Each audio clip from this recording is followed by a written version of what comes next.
What are your thoughts on the Mueller investigation? I think that it depends on who dominates the House of Representatives in the elections that are about to happen. There's a possibility that if the House is not dominated by an opposition party, we may never see the Mueller report. So, isn't it possible that we're not going to see it anyway? Ultimately, it's going to be the responsibility of the Attorney General, whoever the Attorney General is. Now, right now, it's Rosenstein as the acting because Sure. Sessions is recused. But if, as we think is going to happen, Sessions is replaced, that next Attorney General could decide, regardless of the control of Congress, that we don't get to see the report. And remember, I was talking about presidential power. Right. And we were both talking about the fact that it matters who controls Congress. Yeah. So what we do not want, and this is not a partisan thing, this is just making sure that presidents don't become powerful, where Right. President of the United States can take a report that has damaging and dangerous things in Just it to bury him and just bury it. Right.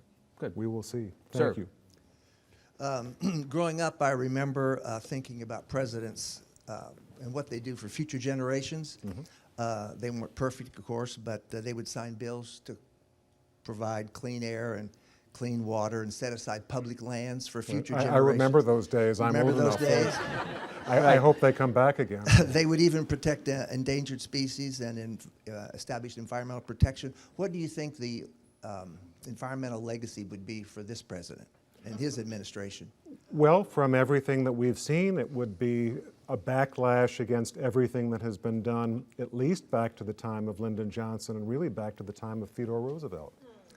These are not partisan issues, No, right? I no, mean, no, after this all, is- it was Richard Nixon who created the EPA. Totally. Right? And also, a Trump partisan would say that's right, and we're proud of it.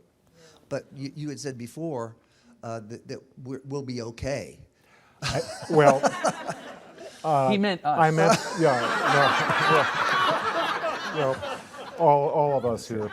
The democracy will survive, but the pendulum swings back and forth. And the planet. And everyone has to vote, and everyone has to participate. Thank you Yeah, very much. good. Thank you. Hi. Thanks for being here. As somebody who's seen a lot of history and research a lot into it, what do you think would be the role of the two-party system in some of the problems that we have today, like gerrymandering and extreme partisanship? And do you have any ideas onto how to remedy that? Well, I mean, changing the two-party system. Yeah, maybe a third or fourth party. I think it's probably inevitable that we have more than one party or more than two parties competitive, especially at the presidential level. One of the amazing things to me is that we have not had an independent candidate for president in real contention.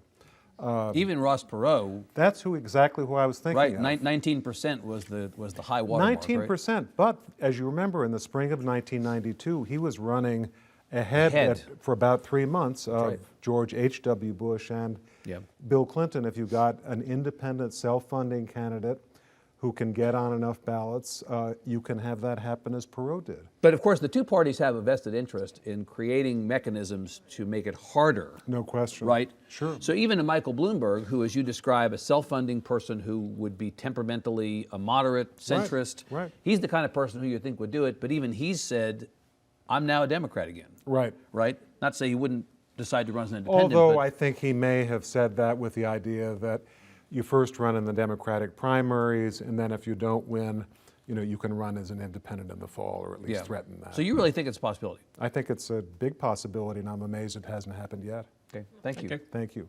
Ms. Lava. Good morning. Hi. You talked about balance of power. You talked about the founding fathers. What do you think, with the turn in the Supreme Court and the recent appointments and originalists on the court, they would do with a potential war decision or power decision to possibly balance? I am very worried about the Supreme Court for even more fundamental reasons. I was saying earlier that Donald Trump created at least one vacancy on the court by going to Anthony Kennedy and building a relationship with him and saying, if you get off the court, I'll appoint maybe one of your clerks or something someone who's an Anthony Kennedy type justice. Brett Kavanaugh was a Kennedy clerk. And the problem here is that the process that led to Brett Kavanaugh being on the court, Donald Trump was very responsible for that happening. He made Brett Kavanaugh feel indebted to him. You know, during the Gorsuch nomination, at one point he threatened Gorsuch with rescinding the nomination unless Gorsuch stopped criticizing him mildly in private meetings with senators. And the other Oh, thing that was is over what the president had said about judges. About, Yeah, right. yeah.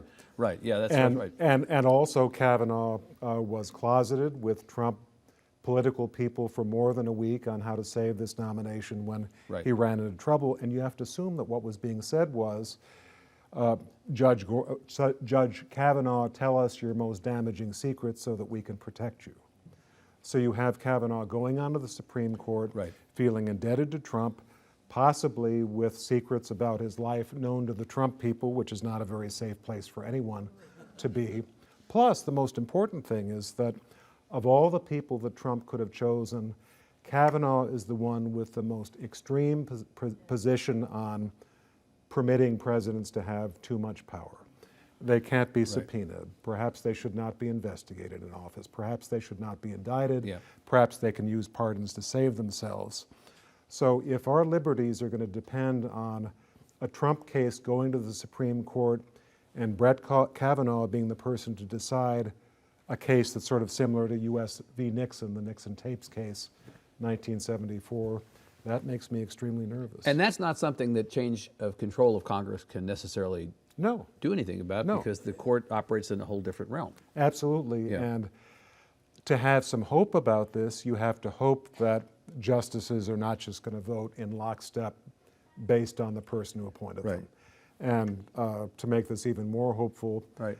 1974, the Nixon tapes case was decided by the Supreme Court. 4 of the justices had been appointed by Nixon. 1 recused himself, Rehnquist, who had been in Nixon's Justice Department. 3 others voted unanimously with the majority against Nixon. Yeah.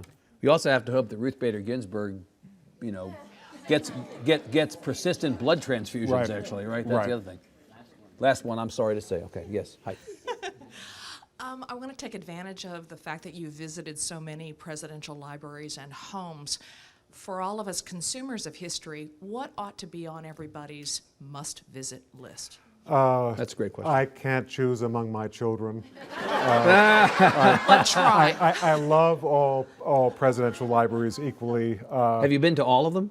nearly all of them. Yeah. 1 or 2 I've not.